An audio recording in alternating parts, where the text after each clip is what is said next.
नमस्कार। आपका बहुत बहुत स्वागत है हमारे चैनल लीगल आउटलुक। अभी पिछले सप्ताह की बात है, मैं दिल्ली हाई कोर्ट के बाहर धूप सेक रहा था। तभी एक एडवोकेट आए और मुझसे कहा कि मैं एक सवाल पूछ लूं आपसे। मैंने कहा बताइए। फिर उन्होंने कहा कि क्या कोई आदमी जो किसी सूट में पार्टी नहीं है और उसमें इंटरिम इंजंक्शन दिया हुआ है, तो उसके वायलेशन के लिए अकाउंटेबल ठहराया जा सकता है या उसको पनिश किया जा सकता है for violating N interim order जिसमें वो पार्टी नहीं है। मेरी उनसे डिस्कशन हुई। अब आप इस क्वेश्चन को और इससे जुड़े हुए आंसर को समझने के लिए एक फैक्ट शेयर करता हूँ। एक बेटा अपने पिता पे एक सूट फॉर पार्टीशन फाइल करता है और ट्रायल कोर्ट उसमें इंजंक्शन ऑर्डर पास कर देती है। बाद में वो इंजंक्शन ऑर्डर पास होने के बाद एक पब्लिक नोटिस देता है, पब्लिक नोटिस न्यूज़पेपर में पब्लिश करता है और उसके बाद उसके फादर उस प्रॉपर्टी को किसी को बेच देते हैं। फिर वो लड़का उस सूट में एक 39(2)(a) ऑर्डर 39 रूल 2A का एक एप्लीकेशन मूव करता है, जिसमें वो इनिशिएट करना चाहता है कंटेम्प्ट प्रोसीडिंग या पनिशमेंट की प्रोसीडिंग उनके उस अपने फादर के खिलाफ और जो परचेजर थी उसके खिलाफ और उसके हस्बैंड के खिलाफ।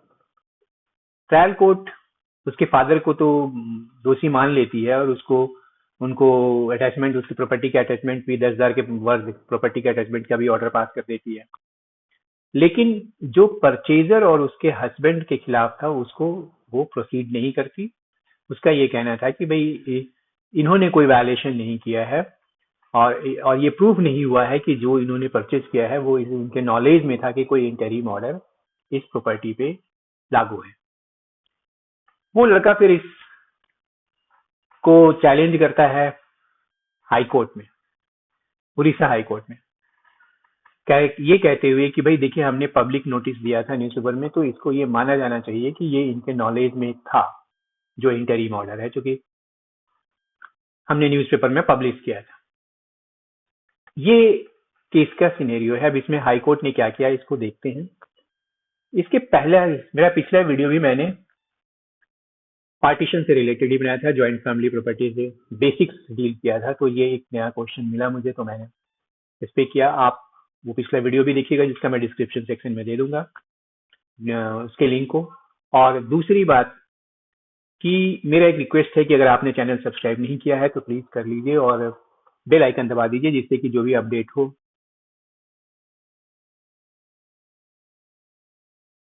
आजकल मैं ज्वाइंट फैमिली प्रॉपर्टी पार्टीशन या पार्टीशन से रिलेटेड इशू को डील कर रहा हूँ।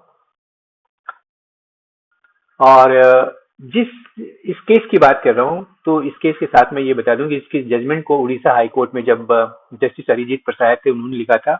बाद में अरिजीत प्रसाद दिल्ली हाई कोर्ट के चीफ जस्टिस भी बने और फिर सुप्रीम कोर्ट के जज भी बने, और उन्होंने अच्छा डील किया है जजमेंट को, इस इशू को, कि क्या अगर कोई व्यक्ति किसी सूट में पार्टी नहीं है और इसमें इंटरिम इंजंक्शन का कोई ऑर्डर है, उसके वायलेशन में उसको पनिश किया जा सकता है section order order 39 rule 2A के तहत सीपीसी में।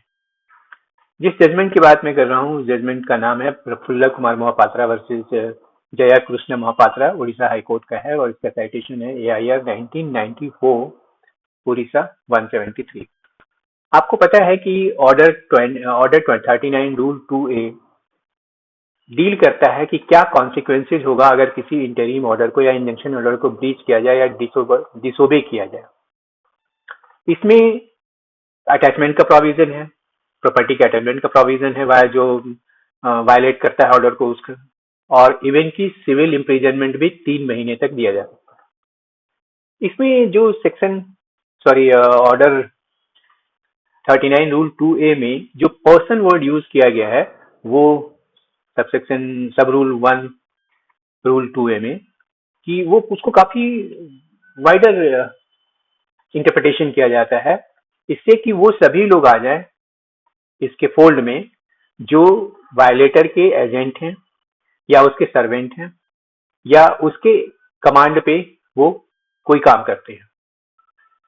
तो इसको इतना वाइड बनाया गया है क्योंकि सेक्शन 2 रूल 2A को इंट्रोड्यूस किया गया 1976 में, और उसमें पेनाल्टी के प्रोविजन डाले गए कि अगर 39 रूल 1 एंड 2 में कोई इंटरिम इंजंक्शन दिया जाता है और उस इंटरिम इंजंक्शन का कोई वायलेट करता है तो उसको इसके तहत पनिश किया जाएगा।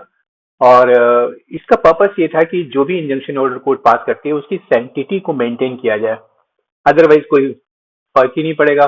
सारा पर्पस जो 39(1)(2) जो था ऑर्डर 39 रूल 1-2 का है वो डिफीट हो जाएगा अगर उसके वायलेट करने वालों को पनिशमेंट नहीं दिया जाए तो अब जो जिस केस के संदर्भ में मैंने भी जो फैक्ट बताया था उसमें था कि क्या परचेजर और उसके हस्बैंड को जो इंप्लीडेड नहीं थे सूट में और बाद में उनको एक एप्लीकेशन के जरिए लाया गया, तो उनके अगेंस्ट जो इंजंक्शन ऑर्डर माना जाएगा और क्या उनके अगेंस्ट प्रोसीडिंग की जा सकती है ऑर्डर 39 रूल 2A में किसी ऑर्डर के वायलेशन में।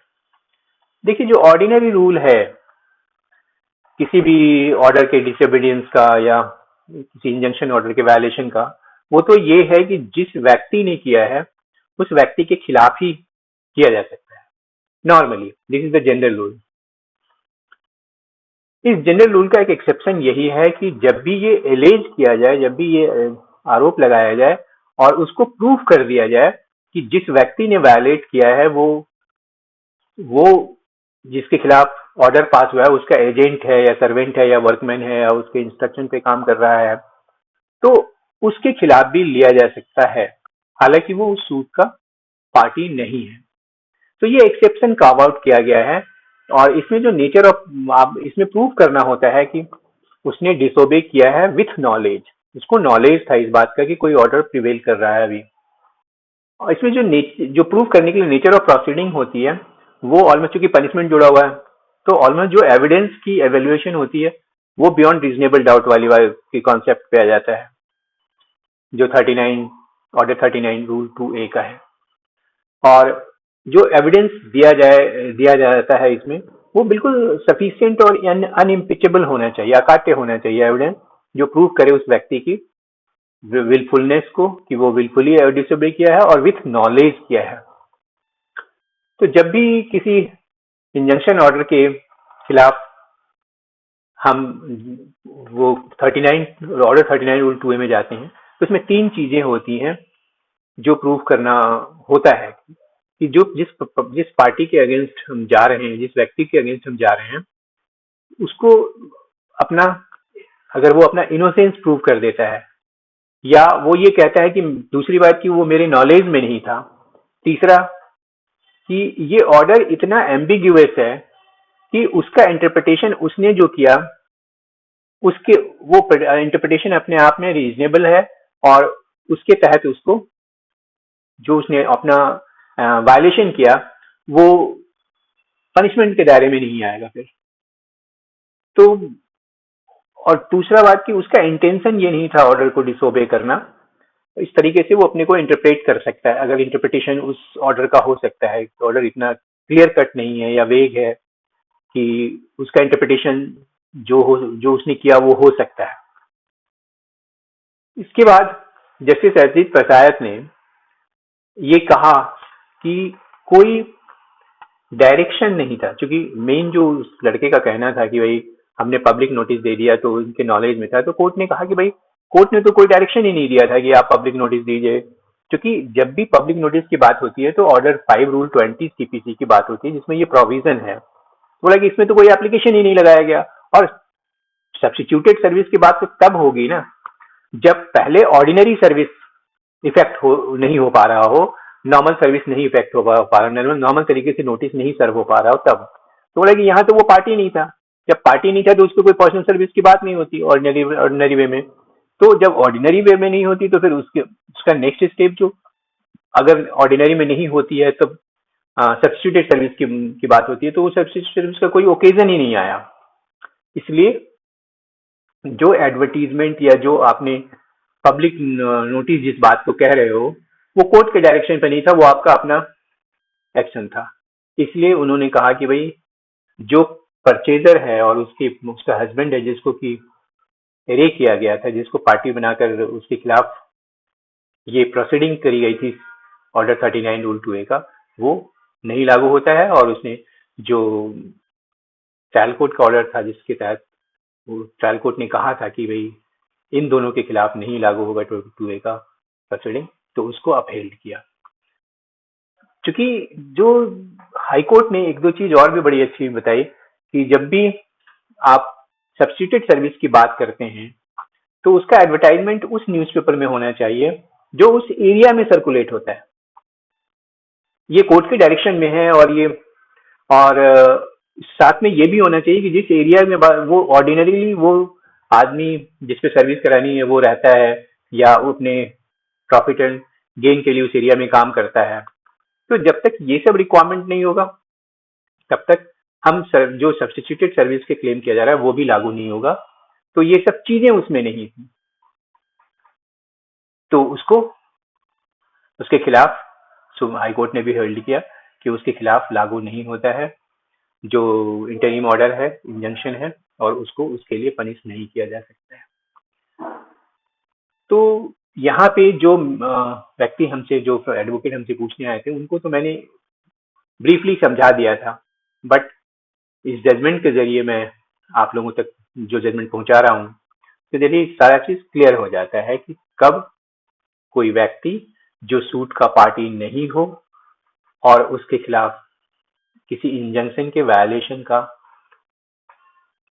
प्रोसीडिंग किया जा सकता है। Thank you. और इस मुद्दे से जुड़ा हुआ अगर कोई क्वेश्चन है, कोई सवाल है या कोई इशू है तो प्लीज शेयर कीजिए। आप मुझे डिस्क्रिप्शन सेक्शन में, कमेंट सेक्शन में जाके भी कर सकते हैं, और मेरा एक व्हाट्सएप नंबर है 8287070176, उस पर भी कर सकते हैं।